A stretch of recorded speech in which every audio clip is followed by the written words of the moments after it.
Shalom, tema firman Tuhan, kepercayaan Tuhan dan pengaruh besar. Saudara yang Tuhan Yesus kasihi, di mana ternyata Tuhan setiap hari mencari orang-orang yang dapat dipercayai. Tuhan setiap hari memperhatikan setiap manusia.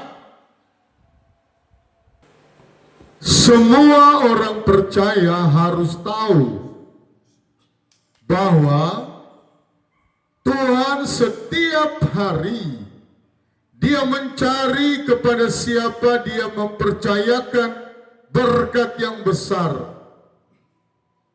Tuhan suka sekali melihat, Tuhan bahagia sekali melihat kalau orang yang Dia kasihi mendapatkan berkat yang besar.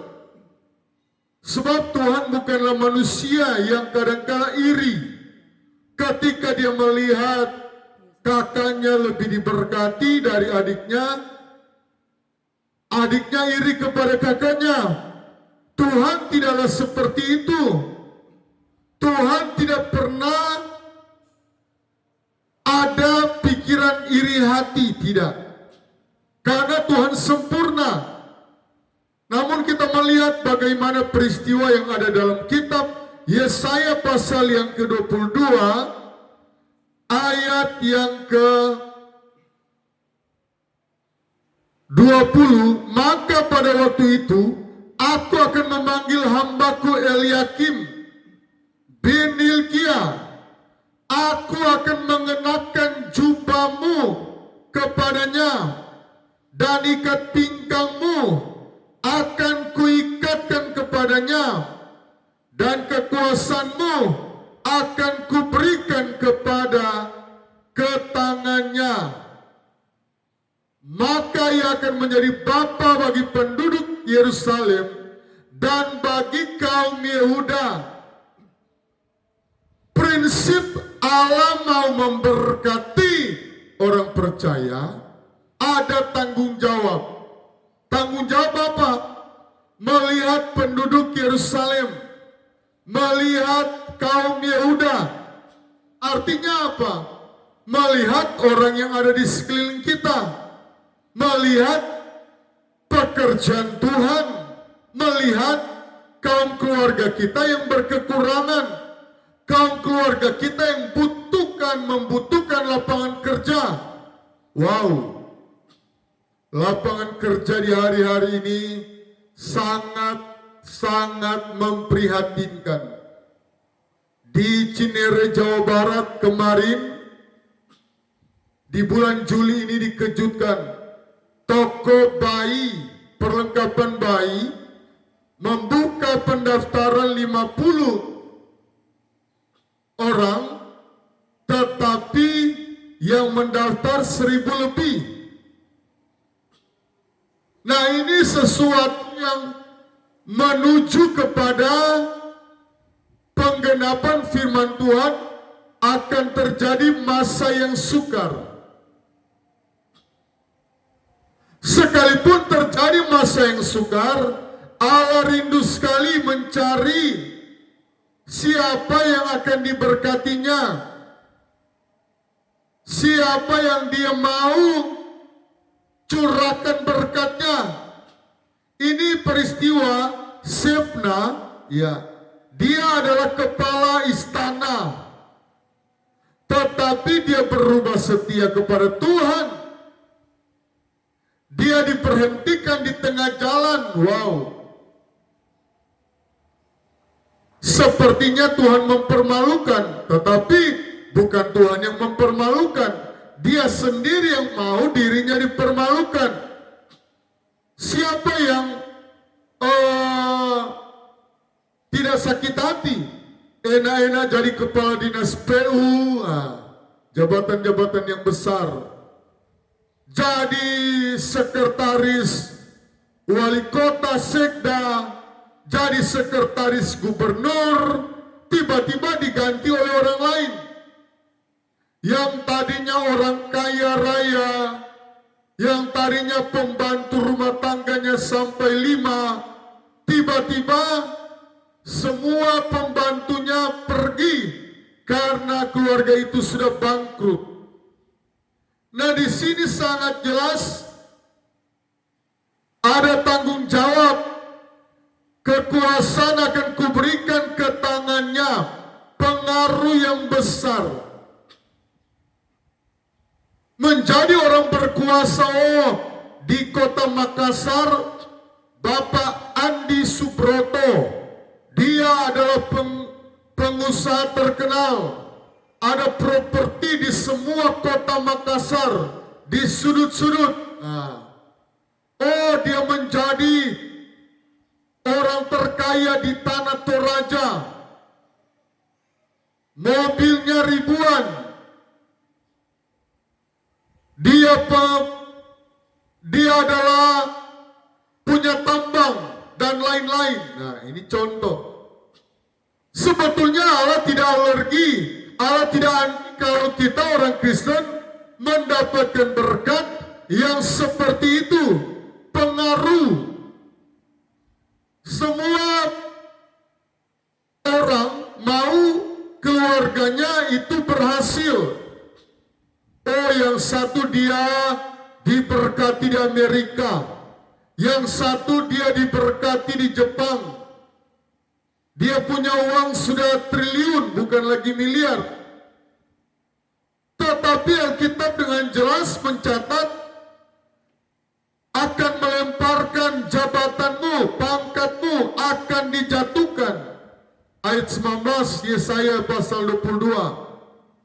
Aku akan melemparkan engkau dari jabatanmu, dan dari pangkat engkau akan dijatuhkan. Dan Tuhan tidak mau berlama-lama. Jabatan itu kosong. Tuhan mau ganti dengan orang yang baru. Tuhan mau ganti dengan orang yang dapat dipercaya. Saya percaya semua orang mau. Menjadi PNS saja sudah senang, apalagi plus kepala dinas PU, plus kepala keuangan. Kami pernah berjumpa dengan kepala dinas PU.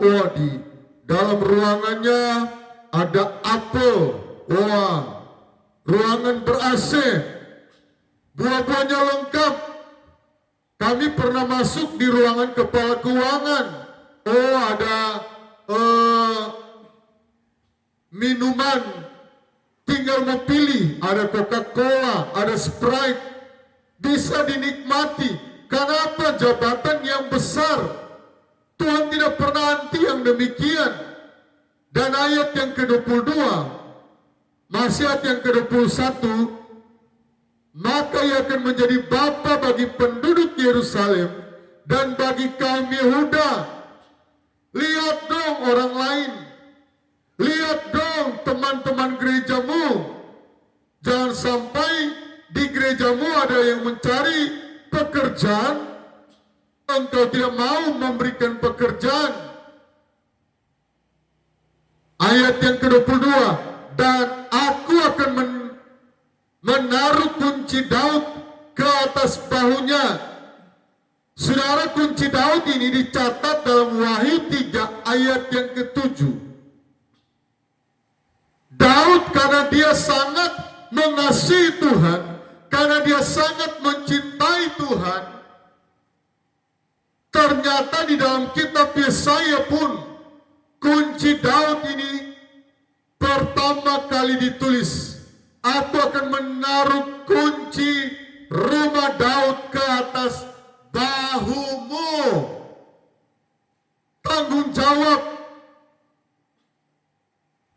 Ketika engkau mendapatkan pekerjaan yang strategis, usahamu maju, lihat gerejamu, lihat pendetamu, lihat pekerjaan Tuhan. Tidak sedikit orang yang dari orang yang kaya raya tiba-tiba jatuh miskin. Dari yang punya properti di mana-mana tinggal bak kontrak. Wih, orang cerita padahal dulu dia pengusaha besar sekali. Dulu.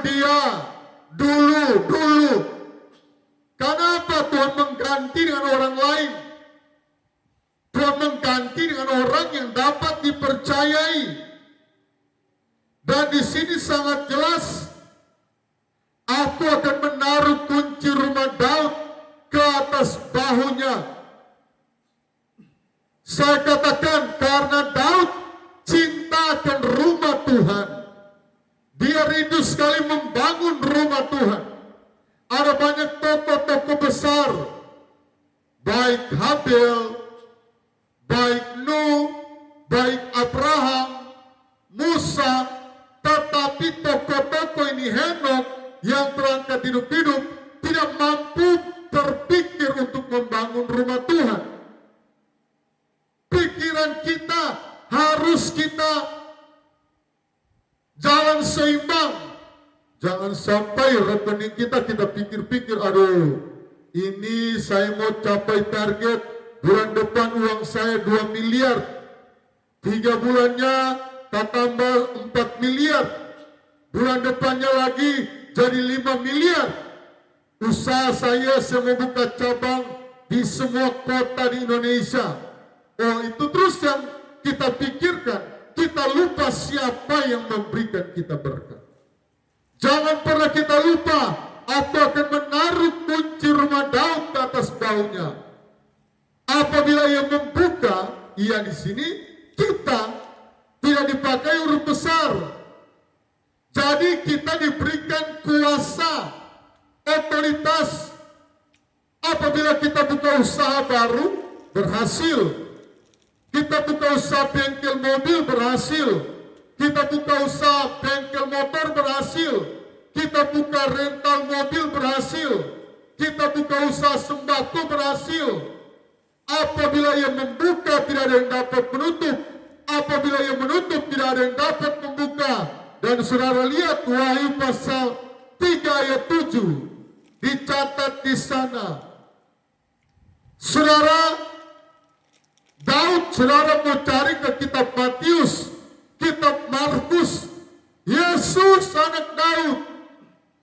Kenapa? Daud suka sekali memuji Tuhan. Sebelum kami berdoa Peston, kami selalu ikut bernyanyi dengan anak-anak kami. Happy ya. Lagu apa Yosia? Kingkong. Kingkong badannya besar. Saudara, perbiasakan mulut kita memuji Tuhan. Perbiasakan mulut kita berterima kasih. Karena hanya Tuhan yang mampu memberikan kita berkat. Jabatan yang kita terima itu pemberian Tuhan. Properti yang kita punya pemberian Tuhan. Tanah yang berhektar-hektar, puluhan hektar, itu pemberian Tuhan. Rumah yang mewah, mobil miliar, mobil Pajero Sport yang kita pakai, mobil Fortuner, itu pemberian Tuhan. Mari kita belajar untuk berterima kasih. Jaga kepercayaan Tuhan.